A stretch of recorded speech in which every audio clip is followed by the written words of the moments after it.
Bharatiya Janata party ये तो समझ गई है कि शुभेंदु अधिकारी की सरकार पूरे 5 साल बड़े आराम से चल जाए ये बड़ा मुश्किल है। हाँ, हरियाणा होता, महाराष्ट्र होता, बात अलग है।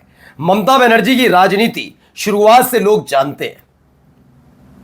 वो जिस तरीके से इस पूरे खेल को रचा गया उसे एक्सपोज किए बिना मानने वाली नहीं है। धरना देने में सड़क से लेकर संसद और संसद से लेकर सुप्रीम कोर्ट, किसी भी कोर्ट तक वो जाने के लिए, खुद लड़ने के लिए तैयार है।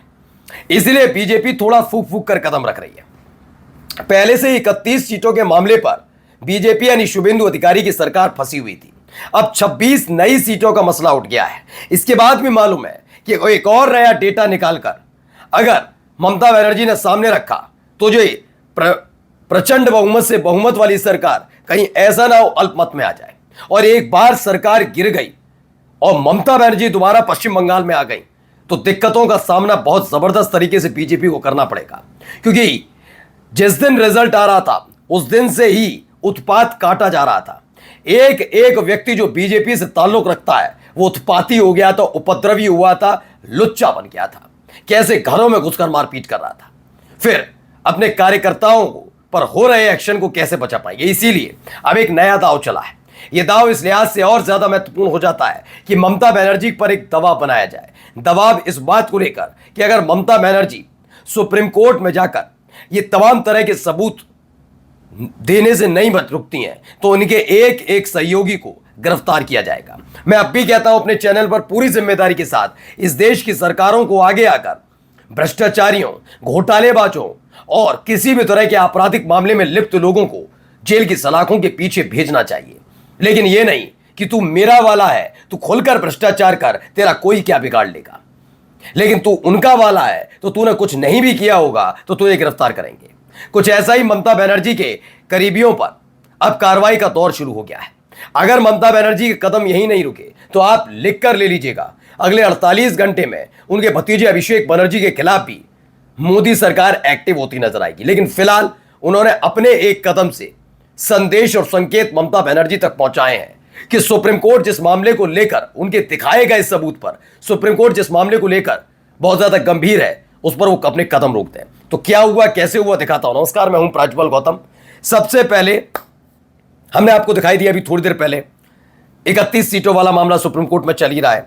खुद ही सुप्रीम कोर्ट के जज है बागची साहब, उन्होंने कहा कि नहीं, आपके मामले में गंभीरता नजर भी आ रही है जो दिखा रही हैं आप, क्योंकि एसआईआर वाला मामला पहले से ही अलग अलग जगह बहुत ज्यादा चिंता का विषय में रहा है।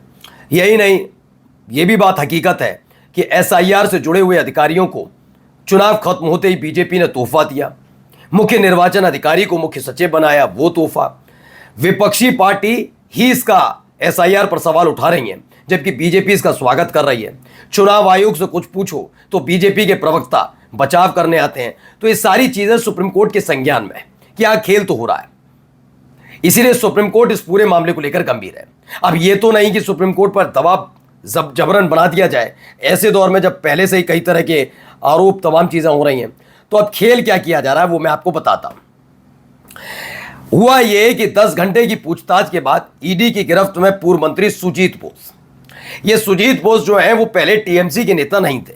ये उस दौर के नेता हैं जब पश्चिम बंगाल के अंदर मार्क्सवादियों की सरकार हुआ करती थी, कम्युनिस्ट पार्टी की सरकार थी। और कम्युनिस्ट पार्टी की सरकार जब थी उस समय इनका दबदबा रहा है सुजीत बोस का। बाद में 2001 में सुजीत बोस टीएमसी में आए। सुजीत बोस के टीएमसी में आने की वजह से टीएमसी को फायदा भी हुआ और ममता बनर्जी के करीब पहुंच गए। इनका दबदबा भी रहा है, ममता बनर्जी के करीबी माने जाते हैं। कहा भी यही जाता है कि जब किसी पॉलिटिकल पार्टी को खत्म करना होता है तो छोटे कार्यकर्ताओं पर कार्रवाई नहीं होती, आप बड़े बड़े नेताओं के खिलाफ बड़ी कार्रवाई करिए। यानी कि जब आप नेतृत्व विहीन कर देंगे किसी दल को तो फिर वो उस दल के कार्यकर्ता एक भीड़ से ज्यादा कुछ नहीं होते। बीजेपी इसी में विश्वास रखती है। बड़े नेताओं पर शिकंजा कस के उस पार्टी को नेतृत्व विहीन करना चाहती है, जैसे जेएमएम के साथ करना चाहती थी, झारखंड मुक्ति मोर्चा के हेमंत सोरेन के साथ। परिवार बिखेरा भी, लेकिन असर नहीं पड़ा क्योंकि हेमंत सोरेन झुके नहीं। उनके भाई ने दगा दिया, उनकी भाभी, सब चले गए, लेकिन वो नहीं माने। अब कुछ ऐसा ही टीएमसी के साथ किया जा रहा जो कर नहीं पा रहे थे। पहले देखिए इसमें खबर क्या निकली। ईडी यानी प्रवर्तन निदेशालय ने सोमवार को पश्चिम बंगाल के पूर्व मंत्री सुजीत बोस को कथित नगर पालिका भर्ती घोटाले के सिलसिले में गिरफ्तार कर लिया।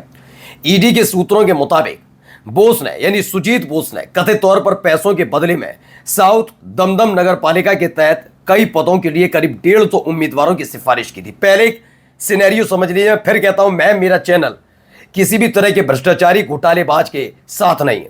अगर वाकई सुजीत बोस ने कुछ गलत किया है तो इन पर कार्रवाई हो, लेकिन सबसे पहले ये ईडी के अति सक्रिय, अति तत्पर और अति कर्मठ जो अधिकारी हैं, अगर वो वाकई एक पर्टिकुलर सरकारी के बड़े आदमी के कहने पर ये कार्रवाई नहीं कर रहे हैं तो उनको क्या शुभेंदु अधिकारी अब तक नहीं दिखे? क्या उनको अब तक हेमंत सोरेन नहीं दिखे? इनके नाम भी तो भाई भ्रष्टाचारी और कहा भी भाई साहब नहीं था। मोदी और शाह कह चुके हैं ये वाली बात, तो नहीं है क्या? ये तो कैमरे में रिश्वत लेते हुए कैद हुए थे, जिनकी हंसी खिल्ली मोदी जी ने उड़ाई थी। तो ईडी के अधिकारियों पर नहीं है क्या? ईडी के अधिकारी दरअसल मोदी शाह के इशारे पर ही काम करते हैं और कैसे कर रहा है सबको पता है, इसीलिए बार बार सवाल है। खैर, मैं ये कहता हूं कि कार्रवाई इनके खिलाफ भी हो और जो पैसा ले रहा था, कैमरे में कैद हुआ था, उस आदमी के खिलाफ भी हो, क्योंकि मोदी जी इस बात पर बहुत गुस्सा थे 2016 में। अब नहीं है नाराज, बात अलग है। खैर, आगे देखिए, इसमें दावा किया, एजेंसी ने दावा कर दिया, एजेंसी बहुत तत्पर ईडी एजेंसी, आज एजेंसी को शुभेंदु अधिकारी के खिलाफ कुछ नहीं मिल रहा कि अपराध से मिली रकम का पता लगा लिया गया है। ओके, यह रकम उन फ्लैट्स के रूप में है जिन्हें बोस ने कथित तौर पर कई लोगों को नगर पालिका में नौकरी दिलाने के बदले में हासिल किया था। दरअसल सुजीत बोस ही क्यों? सुजीत बोस चूंकि ममता बनर्जी के बहुत करीबी रहे, उनकी सरकार में मंत्री रहे, जब मंत्री बनी, जब मुख्यमंत्री बनी, तब 3 बार के विधायक, हाल ही में चुनाव हार कर चुके थे। जी हाँ, तो हार कर चुके तो इनको आसानी से साइडलाइन भी किया जा सकता था। अब इनके बारे में बताया जाता है कि कोलकाता में टीएमसी के एक जाने माने कद्दावर नेता सुजीत बोस को लेक टाउन इलाके में, पहले सुनिएगा, बड़े सनातनी होने का दावा आप लोग करते हो ना, शुभेंदु अधिकारी के नाम ये बात दर्ज नहीं है, किसके नाम दर्ज है सुन लेना। कोलकाता में टीएमसी के एक जाने माने कद्दावर नेता सुजीत बोस को लेक टाउन इलाके में स्थित श्री भूमि स्पोर्टिंग क्लब में शहर की सबसे बड़ी दुर्गा पूजाओं में से एक का आयोजन करने का विशेष श्रेय दिया जाता था।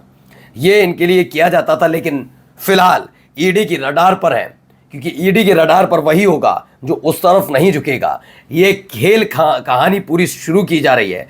आज भी ये कहा जाता है कि या तो ममता बनर्जी अपने पैर पीछे खींच ले, सुप्रीम कोर्ट से अपना मामला विड्रॉ कर ले आसानी से, जैसे महाराष्ट्र और हरियाणा में सब दाव पेच चलने के बाद सरकार चल रही है या चलने दी जा रही है, वैसे चलने दी जाए, वरना आगे आने वाले वक्त में सुजीत बोस के साथ साथ टीएमसी के कई नेताओं की मुसीबतें जरूर बढ़ेंगी।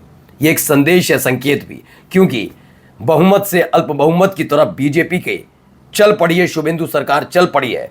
कब कहां कैसे फरमान आ जाए कि अल्पमत में आ गई सरकार, ममता बनर्जी दोबारा से बनी मुख्यमंत्री, और उसके बाद जो होगा वो आप सब जानते हैं। नमस्कार।